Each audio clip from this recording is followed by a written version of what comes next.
I'm nothing without the funding, and the VC is saying, if you're nothing without the funding, you don't deserve the funding. It's like, for startup, that's, I think, very true. Hi, so welcome to Promethean Leaders. So we are starting off this series. We're going to be talking to many startup entrepreneurs and founders. The purpose of this series is to dive deeper into business ideation and like how the whole process works. So we are trying to go into basically the journey and telling the untold stories of the founders, because we might see a lot of stories of success, but like what kind of hardship the success comes with, those get hidden. So what we're going to do is basically try to uncover that and help out our founders who are out there who are trying to start their own businesses to learn from these interviews. And then we will also be bringing in a lot of guests who have passed through the phase of starting their business from ground zero, from bootstrapping to raising their funds, and we'll try our best to learn from them. So today we are starting off our series with Raj, who is founder and CEO of Meaningful Work, and his company is trying to incorporate giving, volunteering in the business and corporate environment, and he helps a non-profit organization as well by giving his platform so that they can get their volunteers lined up. If I'm not wrong. Yeah, exactly. Yeah. Thanks for sharing. Yeah, thank you so much, Raj, for joining us. And so I'll let you describe Meaningful Work for our audience. Yeah, so I'm Raj. I'm co-founder and CEO of Meaningful Work. So what Meaningful Work is really a platform for connection and specifically purposeful connections. So it's really to bring the community together and help support each other in times of need, but also when we want to give back to the passions that we care about. So if you think about Meaningful Work, we are a software company. Yeah. So one aspect of that is creating technology for connecting people who want to give with people who are able to turn that energy into something amazing for the community. So part of that is building software to connect volunteers to nonprofits. And that is a model that we've been able to build and export to different nonprofit organizations, where they are now taking Meaningful Work software and connecting their own volunteers to their own nonprofits, which is really exciting. And our original goal was to really connect the three together: individuals, companies, and nonprofits to volunteer.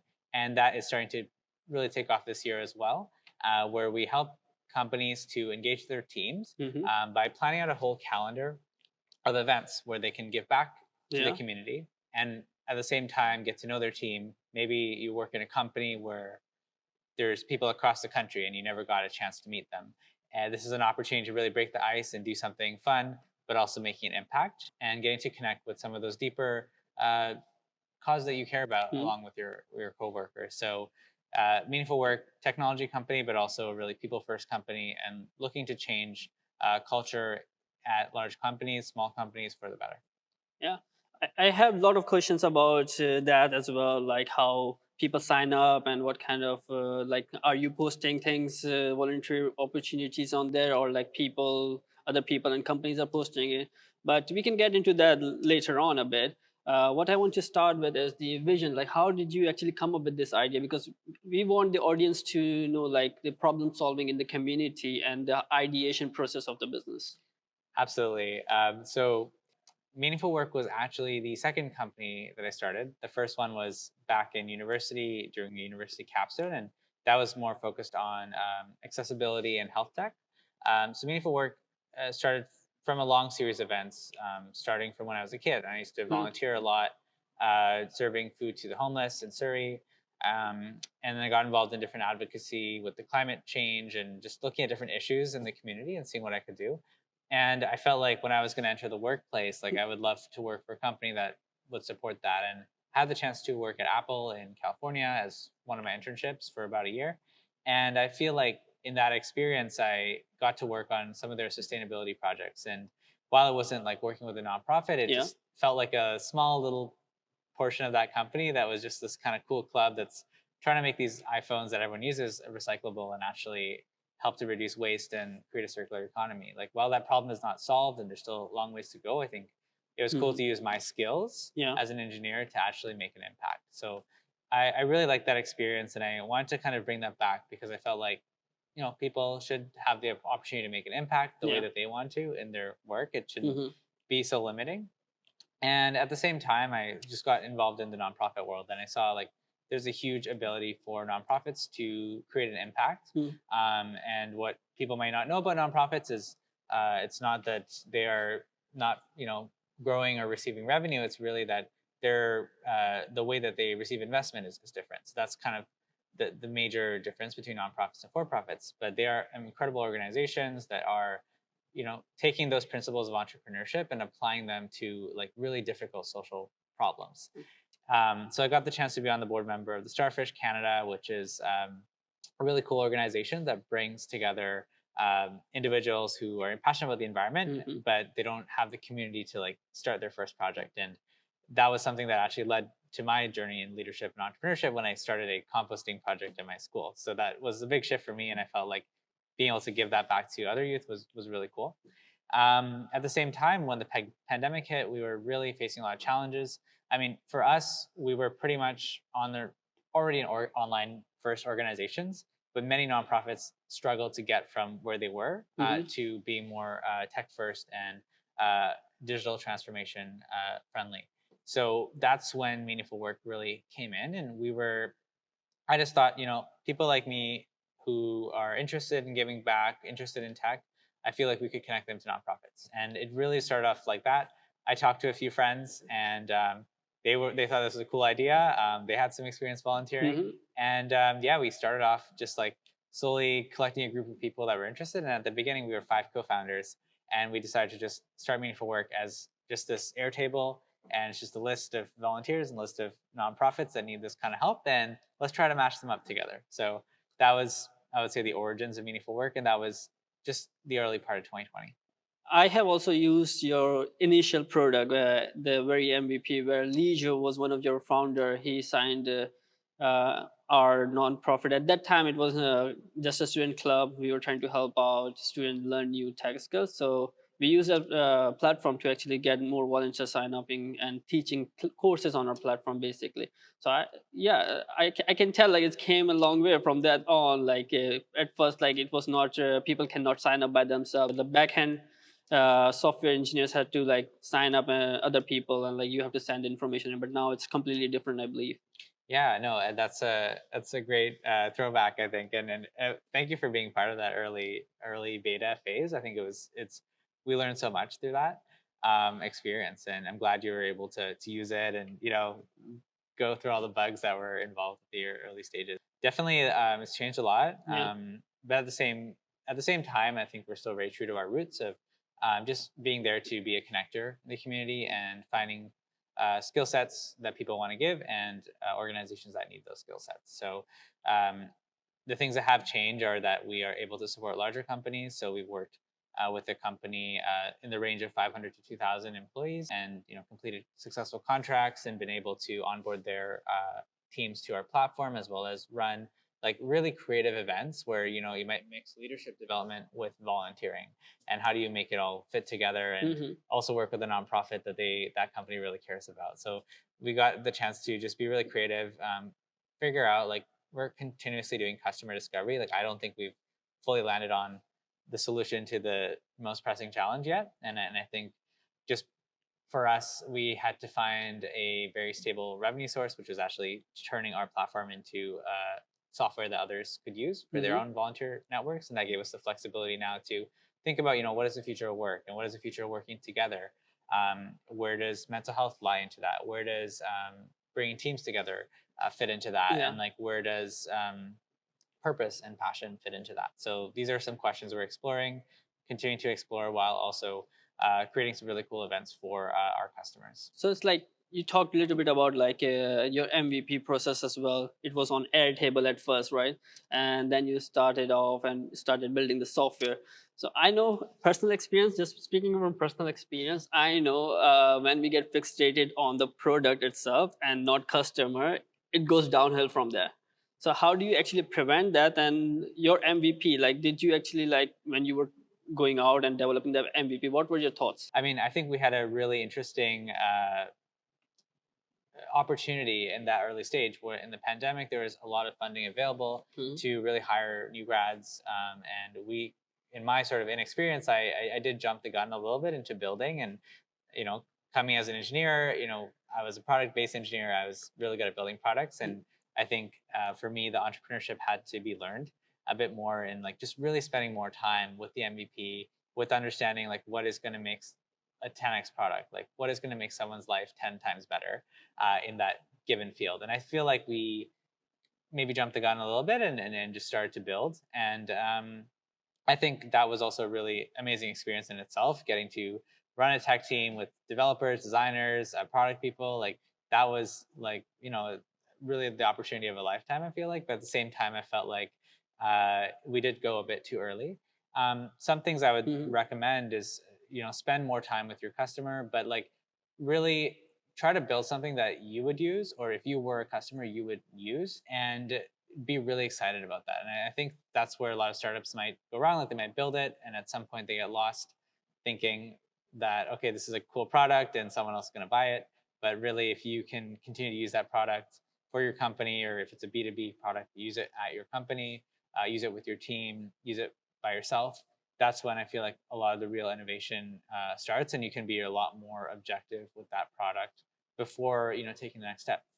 We had the fortune of having some capital available to us through grants and through like nonprofit collaborations, that we were able to just jump in and build it. But I think we did end up getting to a great product, but I think there are still some more fundamental things we could have changed along the way that might have led to a different trajectory. That being said, it was a super challenging time during COVID with nonprofits and companies also dropping volunteer programs because that wasn't the biggest thing on their list. And I think that was also a really interesting learning experience about the importance of timing when you're creating a venture, and also timing when it comes to investment and when it comes to funding sources as well. So yeah, there's a lot to unpack there, but these are just some of the things that I can share from our early days. No, definitely. I think like if we start to unpack everything, it will take like more than few hours, I would say, to actually like learn the whole process. That's why people are paying thousands of dollars to university to keep university. Yeah. So if you want to learn a lot of things, go to university. So it's like, other than that, yeah. So we talked about a little bit about creation of product creation and talked about like the motivation behind it. But like finding your audience, because like finding your customer is the main thing, right? The customer discovery, what customer really wants. So it's like, I bet you went through a lot of edits after creating your initial product, and a lot of updates on it, and then there was a lot of discovery as well. So how was that process like? Yeah. And I can share building meaningful work product, and I've also built a couple other products and what that experience was like. I think in general, when you're approaching like product development, you want to have a few customers that are, I would say, your ideal customer profile, and you want to work with them and really understand, okay, where are they right now? How are they getting around the problem that you're solving right now, or are they just avoiding it? Then you can start to look at that problem, and you can really rate it like, is this a vitamin, like something nice to have, or is this really like, is this a vitamin or a painkiller, which is the vitamin and the painkiller. and I think understanding where you are on that spectrum will help you figure out what kind of product you are. And it's not that one or the other is bad, but it totally changes the marketing. It totally changes the kind of product you're building. At the same time, like having a really strong beta, but like I think beta is, you can obviously, like, it's easy to fudge the numbers, it's easy to think that everyone loved it, it's easy to get fake reviews, even from people who who are there just there to support you. But you want to, I think, get people really excited about this product that you're building. And I think once it's there, like, you'll know it. And I think oftentimes entrepreneurs may jump the gun and not get to that point before taking the next step and starting to build it, or starting to build out a team, or starting to raise money. There's a lot of magic you can do just by yourself and with a co-founder or a co-founding team. And it's important to have the right people on your team with the right skill sets, but also I would say, like, spend a lot of time sketching, spend a lot of time on Figma, building really basic, ultra basic prototypes that you can go through, share it with your co-founder back and forth, share it with your customers back and forth. Again, I feel like that's where the best ideas come from, when you get a chance to actually sit with a problem for like a few months and let that unconscious mind start working for you. And everything that you've taken in from those customer conversations will start to just simmer. And when it comes time and you give it time, those ideas will come out, especially when you start that dialogue of back and forth with your stakeholders. So that's a really amazing thing, and it reminded me of like another thing. But like before I get into that one, I do want to know like what were your highs and lows in this journey? Yeah, so many, So many. so many highs and lows. I think getting our first customer or first beta, like all those like milestones were amazing. Getting to fly out to Ottawa to do a big corporate event, like that was also amazing. Getting to go to our first conference where we were speakers, those are obviously a lot of fun. I think some of the lows is like, hey, when we run out of money and I gotta, empty my savings to like keep this thing going, or do I do that or not? And like, I think those are some of the decisions that you Hmm. make, just hoping that, okay, this is going to lead to something great later.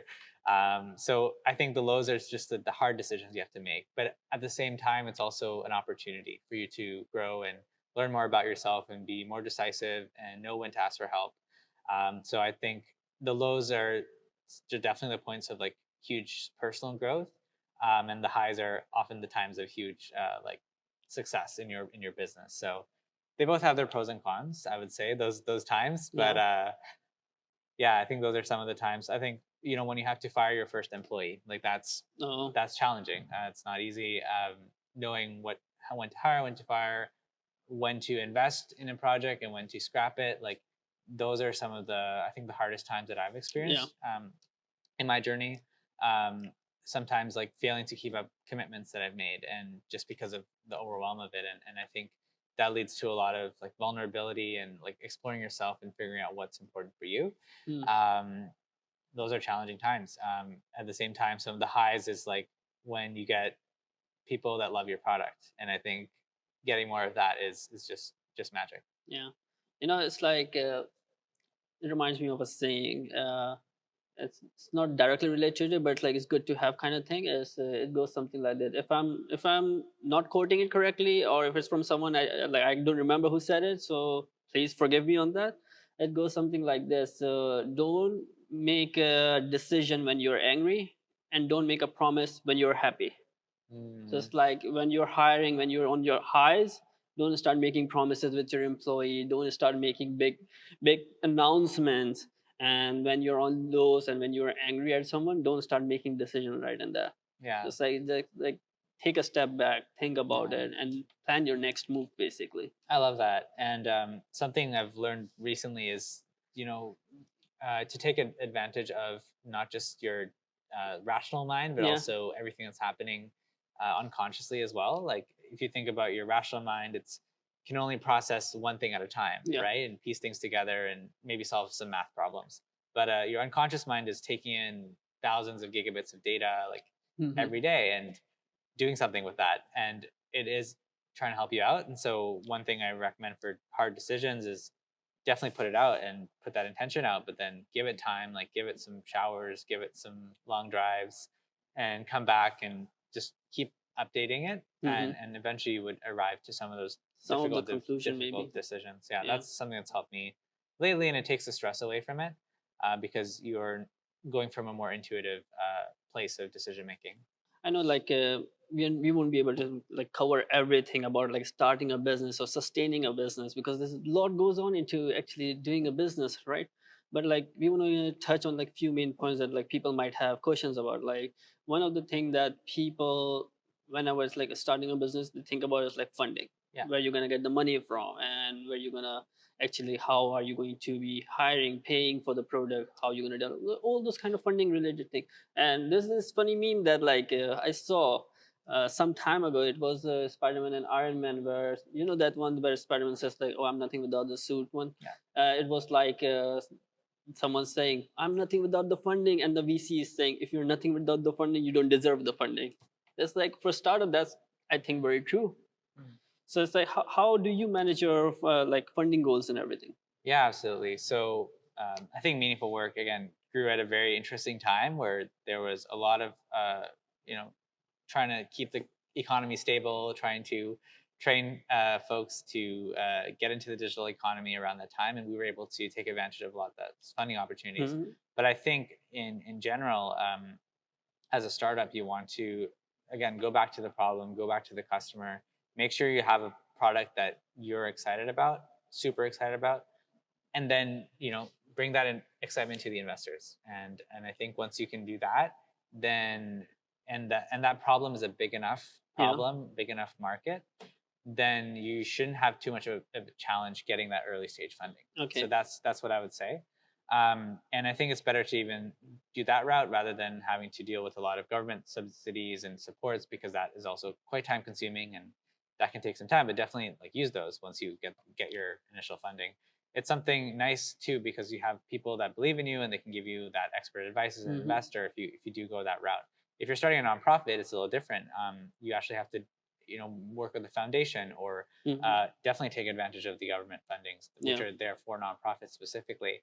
But again, same thing, like figure out the problem you're solving and build like an amazing solution, whether it's a product, whether it's a service.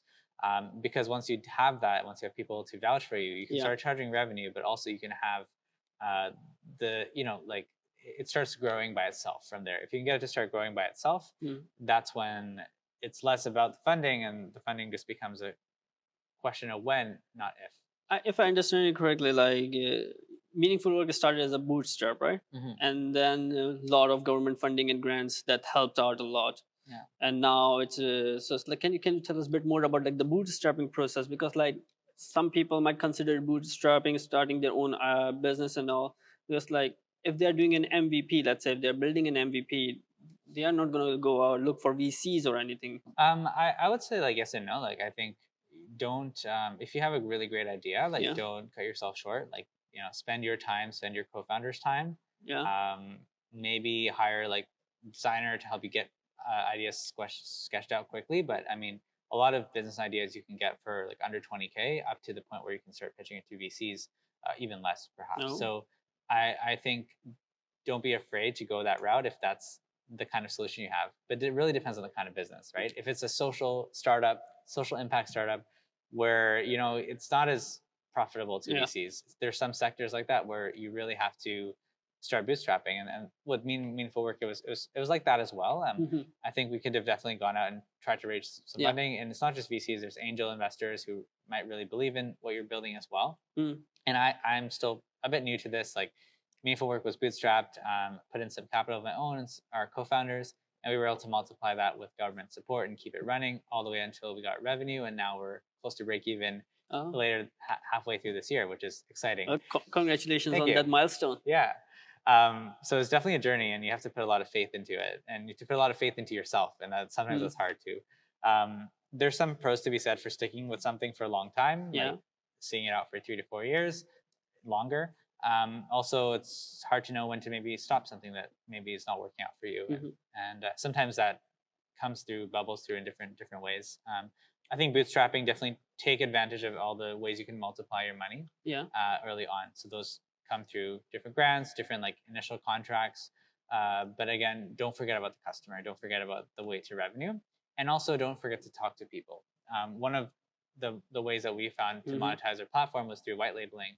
And the only way we were able to get our first customer was because, it was a friend of a co-founder and they talked about it. And these connections are super important for understanding what's out there and what's possible with your business that you might not realize at the beginning. Yeah. So it's like, it sounds like you had to pivot in some direction, right? So it's like it started as a product for enterprises to sign up volunteers and everything, but now it's like a white label product where nonprofits are able to use it to sign up the volunteers on it, right? So let's talk a little bit about the pivoting journey. Yeah, and I think like pivoting happens due to timing. So we realized that okay, the timing for volunteer software product for companies is not the best right now. We talked to some really large companies, we talked to smaller companies, and the response often we got is, "This is great, but it's not my priority right now." And so at that point, we're like, okay, there's something else that we need to figure out. So at least for us to keep us going, that white labeling was super helpful. And I think, we did it with one customer and it works really great. And I think because of our expertise in nonprofit and because of our expertise in youth engagement too, we were able to partner with a nonprofit that had that intention with how they're going to use this platform. And I think we learned a lot through that, and we had some great partners getting that off the ground.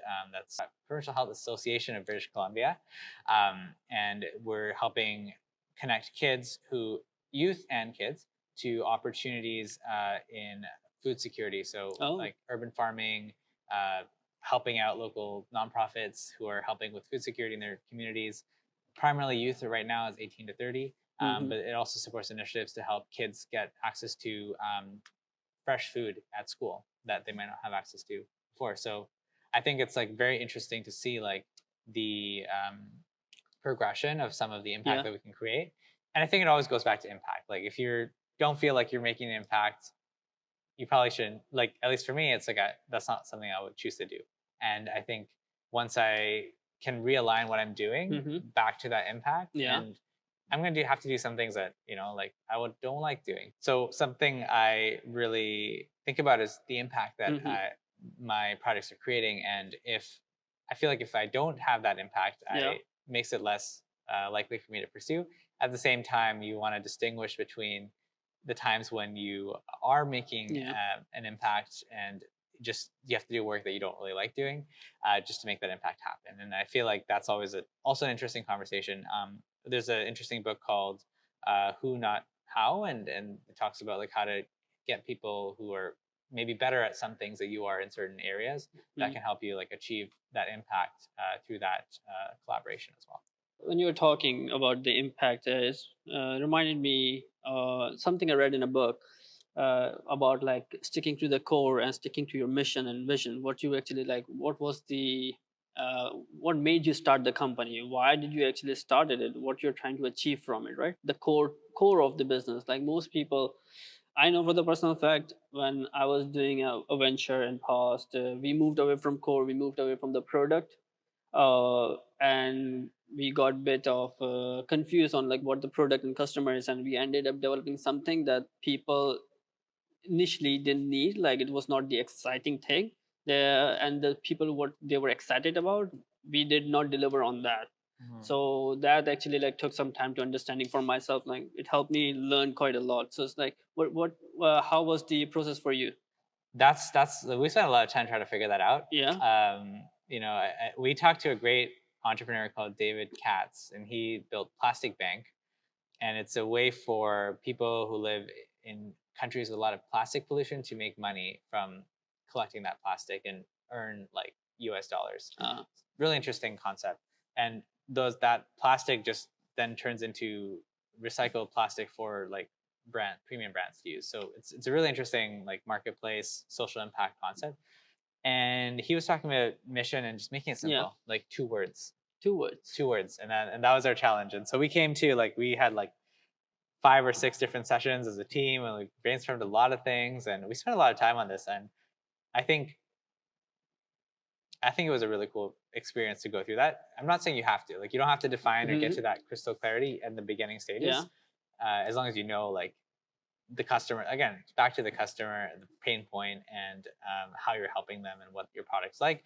But if you have a chance to develop a vision, mission, I think it's also a great exercise. Vision, again, so mission, if you condense that, everything you're there for, that you're doing, to 2 words. For us, that was purposeful connections. So that's our mission. There's other words, purpose. I think purpose, mission, vision, they're all similar. It's sort of the why, the what, and the how. The why, the what, and the how. So purpose is why. Mission is the how, and the vision is the what. I think it's something like that. I guess Start With Why is a really popular book. I have read some blog posts about it. I haven't read the book, but I think like purpose, vision is really good to define for yourself first. And you don't have to define it first, but at some point you want to define it because that's something you can go back to. I think for me, my latest iteration of my purpose is like to create magic through products, and everything else that goes along with it. Because I think you have to, if you want to create really cool products, you obviously have to build a team, and you have to like talk to people, and like that part of it is also fun. And I just want to create like things that actually have an impact and make people's lives better, and like leverage technology. So that's, I think, my purpose as a person. And then, bringing that to my company, I think like you want to also look for people who share that vision or purpose. Vision is also really interesting. It's like, what do you see in 10, like, what do you see this company doing in 10 years? And that's a harder one because you don't know what your company is going to do in 10 years. Oftentimes you have no idea, and it changes. But I think having a vision can be really motivating. I personally really like focusing on experiments instead. So you have like a goal, you have an experiment, you see Yeah, how it works, you iterate through that. I see. That framework has worked pretty well for me. And Mhm. again, with those experiments, you still have a goal, like a vision and like a how, why, what, how for each experiment. But it lets you be a bit more nimble. And the last thing I would say is that nonprofits oftentimes really have to define that mission vision, Yeah. because that's their pitch essentially. Like, and I think it's cool when companies start to be more purpose based. Like, there's a whole movement about purpose led companies, and how having defining a purpose or a north star for your company Yeah. is so critical. Again, I think it helps to send out a signal mostly for the people that are going to join, Hmm. and perhaps your customers. Like that's where I really see the value of defining a purpose. Hmm. And again, these things will happen non-linearly as you get your business set up. I see. Yeah. See. Well, we are moving like to the end of the interview almost. So I want to get into something like we're going to discuss it a bit later, of course. And there are a lot of things that we might actually have to hold another interview session, hopefully, in the future. And then we can discuss a lot more in detail about funding and also the MVP process. And if any of the audience members have any kind of questions, we might like do those things as well. But do you have any kind of like advice for new entrepreneurs, or like something that you wish you knew? Yeah, for sure. Like I think I wish in my first business I had a mentor who's really hard on you. Yeah. We had some great mentors, don't get me wrong, but it's kind of nice to have like almost a mentor who's kind of like a third co-founder Yeah. in the way that they're not, but they give you that like co-founder level honest advice. But they've maybe started 2 or 3 companies before, so they've gone through that. So Mhm. I think that's something that would have been super nice for us.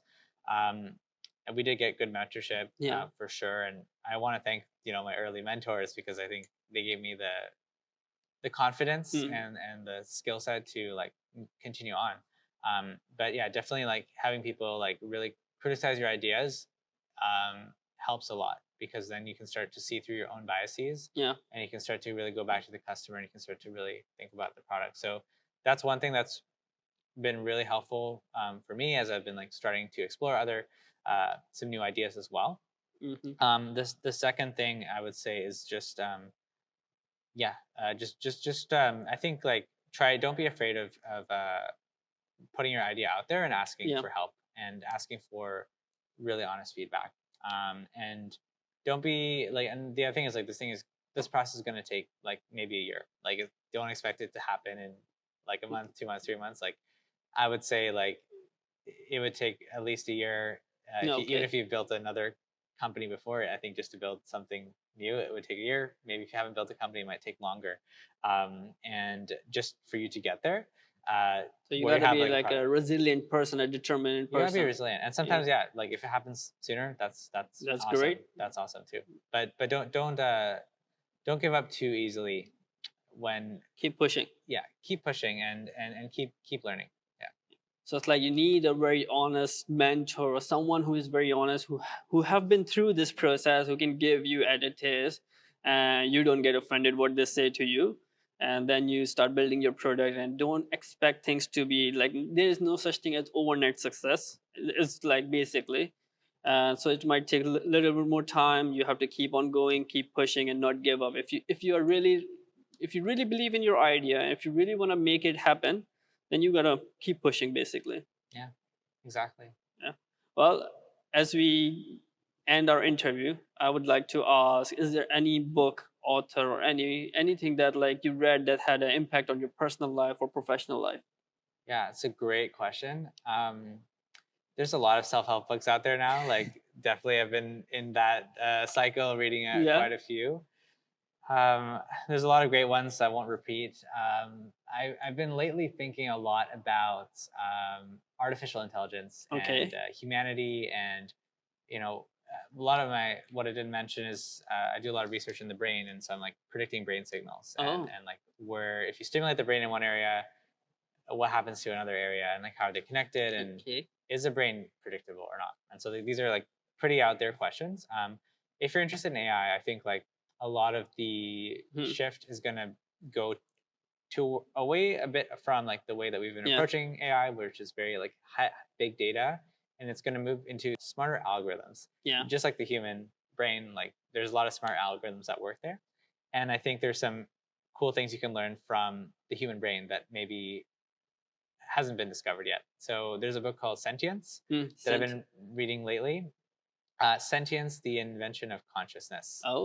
By Nicholas Humphrey. And yeah, so it's a really interesting book. It just talks about like what makes humans different from animals, and what are some of the neural mechanisms that could potentially inspire the next generation of artificial intelligence. So not so much that helped me in the past, but I think it's like helped me to dream about the future. I think I'll put that on my reading list as well. It sounds very interesting. Yeah. Okay. Well, so as we end our interview with Raj here, I would like to say that if you guys have any questions, just put it in the comments. And hopefully, I know that we didn't cover a lot of things as we hoped we would, but next time if we bring Raj here again, if Raj is free, then we can ask those questions, whichever questions you have, we can ask them. So please leave your questions in the comments and we'll see what we can do. Thank you, Raj, for coming in and like giving us some of your time, and like this was an amazing discussion. I think I have learned a lot, and hopefully I won't make same mistakes I did with my previous venture. It was a pleasure. Thanks so much.